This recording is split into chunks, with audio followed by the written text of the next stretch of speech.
பராத்தா எப்படி பண்ணுறதுன்னு பார்க்க போகிறோம். இந்த வீடியோவை ஃபுல்லாக ஸ்கிப் பண்ணாமல் பார்க்கறதுனால நீங்களே மஷ்ரூம் ஸ்டஃப்டு பராத்தா ஈஸியாக வீட்டில் எப்படி பண்ணுறது அப்படின்னு பார்க்கலாம். வாங்க நம்ம வீடியோக்குள்ளே போகலாம். இன்னைக்கு நம்ம மஷ்ரூம் ஸ்டஃப்டு பராத்தா எப்படி பண்ணுறதுன்னு பார்க்கலாம். அந்த மஷ்ரூம் மசாலா பண்ணுறதுக்கு தேவையான பொருட்கள் என்னென்ன அப்படின்னா, வெங்காயம் 3 பொடியாக நறுக்குனது, தக்காளி 4 பொடியாக நறுக்குனது, கேப்சிகம் 1 பொடியாக நறுக்குனது, கோதுமை மாவு ஒரு tablespoon, garam masala 1 tablespoon, mushroom 1 packet, காரப்பொடி 1 டேபிள் ஸ்பூன், உப்பு தேவையான அளவு, இஞ்சி பூண்டு பேஸ்ட் 1 டேபிள் ஸ்பூன், பூண்டு பொடியாக நறுக்குனது.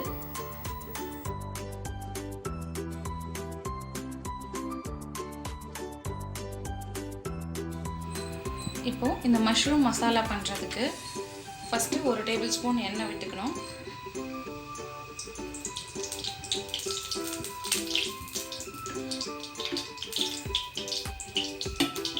எண்ணெய் நல்லா காஞ்ச உடனே ஜீரகம் போடணும்.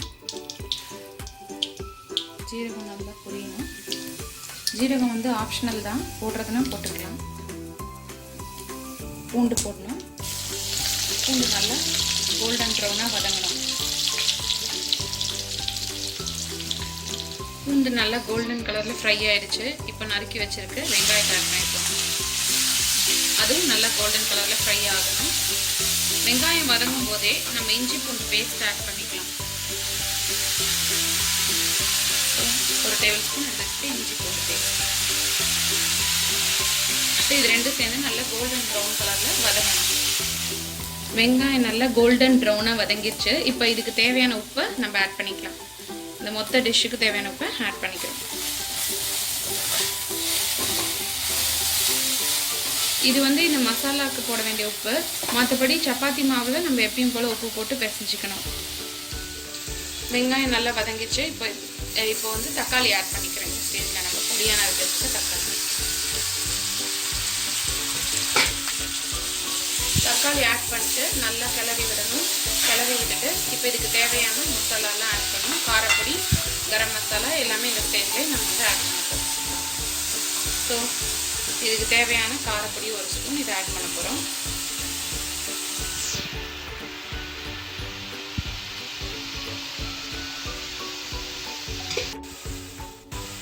கரம் மசாலா ஆட் பண்ணிக்கிறோம். எல்லாத்தையும் கலந்து விட்டுறணும். இது நல்லா தொக்கு மாதிரி வதங்கி வரணும். இப்போ இது எண்ணெய் பிரிஞ்சு நல்லா தொக்கு மாதிரி ரெடி ஆயிடுச்சு. இப்போ இதுக்கு தேவையான மஷ்ரூம் நம்ம ஆட் பண்ண போகிறோம். மஷ்ரூம் ஆட் பண்ணோடனே தண்ணி கொஞ்சம் வெளியில் வரும்.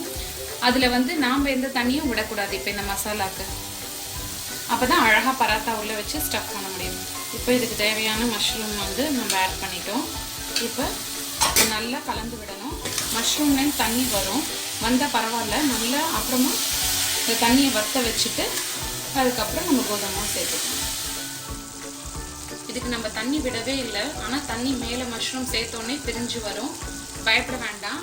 அதை நல்லா கெட்டி ஆக்கிறதுக்கு தான் நம்ம கோதுமை மாவு எடுத்து வச்சுருக்கோம். இது நல்லா சுருண்டு வதங்கினோடனே அந்த கோதுமை மாவை நம்ம ஆட் பண்ணிட்டோம்னா நம்ம பராத்தாவில் ஸ்டஃப் பண்ணுறதுக்கு ஏற்ற மாதிரி மசாலா ரெடி ஆகிடும்.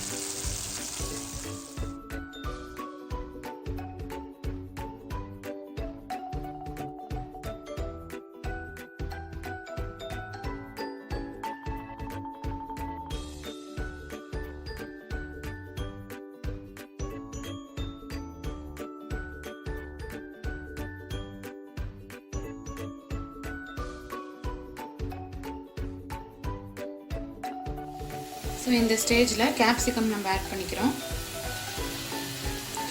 நம்ம எப்பயும் சொல்கிற மாதிரி தான், கேப்சிகம் கடைசியாக தான் ஆட் பண்ணணும். ஓவர் குக் ஆகிடக்கூடாது. ஸோ இதையும் சேர்த்து நல்லா கிளறி விட்டுட்டு திருப்பி ஒரு ஹை ஃப்ளேமில் 1 நிமிஷம் வச்சுக்கலாம். எல்லா காய்கறிகளையுமே நல்லா பொடி பொடியாக நறுக்கியிருக்கணும். அப்போ தான் நம்ம பராத்தாக்கு பரத்தும் போது வெளியில் வராமல் இருக்கும்.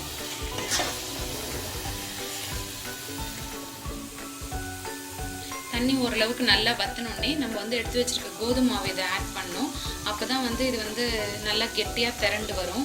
பூர்ண மாதிரி உள்ளே வைக்கிறதுக்கு கோதுமை மாவு, மைதா மாவு, அரிசி மாவு, கடலை மாவு எது வேணாலும் ஆட் பண்ணிக்கலாம். நான் இன்றைக்கி கோதுமை மாவு ஆட் பண்ண போகிறேன்.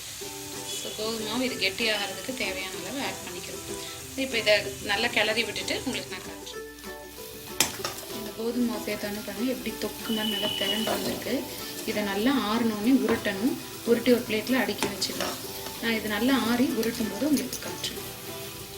இது பாருங்கள், இப்போ இதோட கன்சிஸ்டன்சி பாருங்கள் எவ்வளோ கெட்டியாக பராத்தா உள்ள வைக்கிறதுக்கு ஏற்ற மாதிரி சூப்பராக தயாராகிருச்சு. நல்லா கிளறி விட்டுட்டு அடுப்பை ஆஃப் பண்ணிடுறோம். வேணால் கொத்தமல்லி தழை மேலே தூவிக்கலாம். இப்போது நம்ம பண்ணி வச்சுருக்க மஷ்ரூம் மசாலா நல்லா ரெடி ஆகிடுச்சு.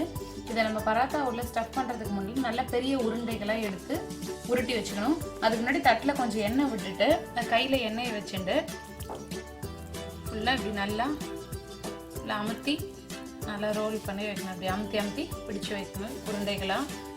அப்போ தான் இது உள்ளே வச்சு நல்லா ஸ்டஃப் பண்ண முடியும். ஸோ எவ்வளோ பெரிய சைஸ் பராத்தா பண்ண போகிறோமோ அந்த சைஸ்க்கு உருட்டிக்கலாம். சின்னதாக பண்ணுறதா இருந்தால் இந்த மாதிரி உருட்டணும். நல்லா பெருசாக பண்ண போகிறீங்கன்னா அப்போ பெருசாக அதுக்கு ஏற்ற மாதிரி உருண்டைகளை பிடிச்சிக்கணும். அப்போ தான் ஸ்டஃபிங் நல்லா பண்ணி பராத்தாவும் நல்லா பெருசாக வரும்.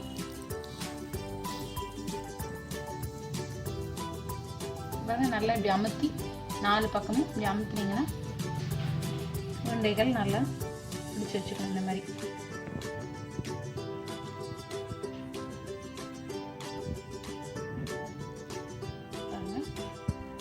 எல்லாமே நல்ல கன்சிஸ்டன்சியில் நமக்கு வந்திருக்கு. இதே கன்சிஸ்டன்சியில் இருந்தால் தான் பராத்தா உள்ள வச்சு ஸ்டஃப் பண்ண முடியும்.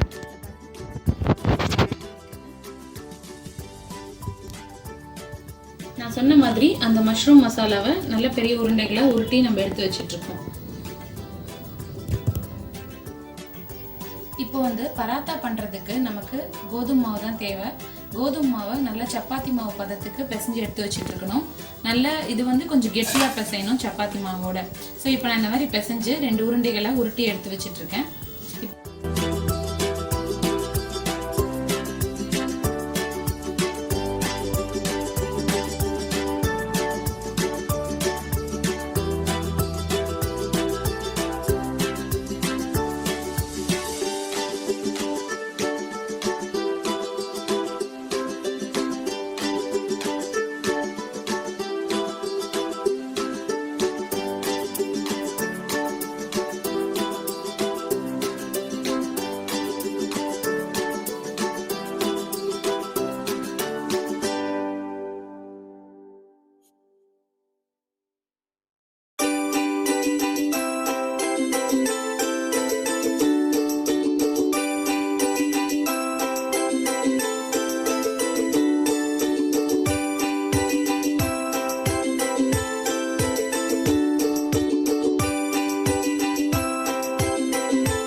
அழகாக நம்ம ஸ்டஃப் பண்ணி இந்த பராத்தாவை ரெடி பண்ணி வச்சுருக்கோம்.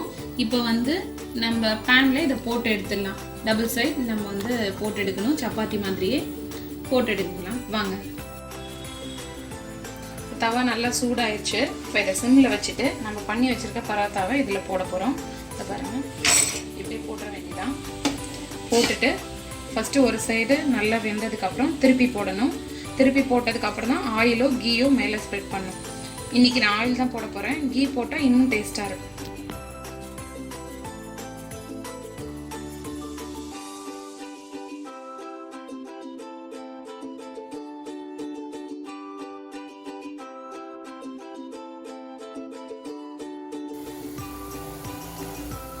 இந்த மாதிரி நல்ல கோல்டன் ப்ரௌன் கலர்ல ரெடி ஆகணும்.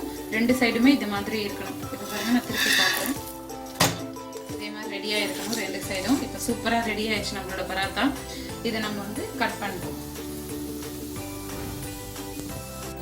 அவ்வளோதான், நம்மளோட மஷ்ரூம் ஸ்டஃப்டு பராத்தா இப்போ ரொம்ப அழகாக தயாராகிடுச்சு. இதுக்கு கெட்டி தயிரும் ஊறுகாயும் நம்ம சைட் டிஷ்ஷும் யூஸ் பண்ணிக்கலாம். இந்த ரெசிபியை கண்டிப்பாக ட்ரை பண்ணி பாருங்கள். இந்த ரெசிபி உங்களுக்கு பிடிச்சிருந்தா லைக் பண்ணுங்கள், ஷேர் பண்ணுங்கள், கமெண்ட் பண்ணுங்கள். மறக்காமல் அரணி கிச்சனுக்கு சப்ஸ்கிரைப் பண்ணிவிட்டு பக்கத்தில் இருக்கிற பெல் பட்டனையும் ப்ரெஸ் பண்ணுறதுனால நாங்கள் போடுற வீடியோவை நீங்கள் உடனுக்குடன் பார்க்கலாம். Thank you all.